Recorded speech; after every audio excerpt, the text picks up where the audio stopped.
وقتی خورشید نبوت خاموش شد، زمین دیگر نفس نکشید.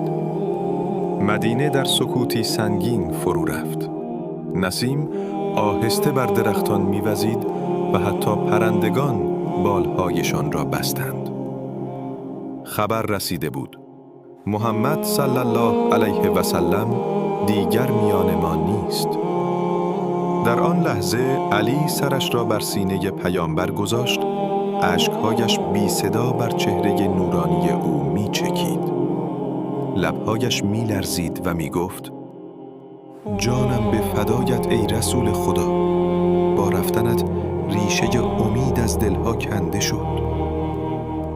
فاطمه زهرا کنار پیکر پدر نشست.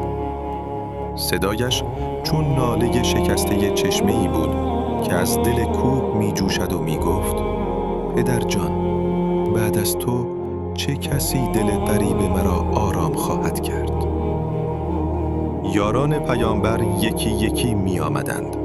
ابوبکر با چشمانی سرخ، عمر بیقرار و حیران، عثمان خاموش و سلمان آرام زیر لب قرآن می خواند. همه دردی مشترک داشتند، دردی از دست دادن پدری مهربان، چراغی که دیگر روشن نبود.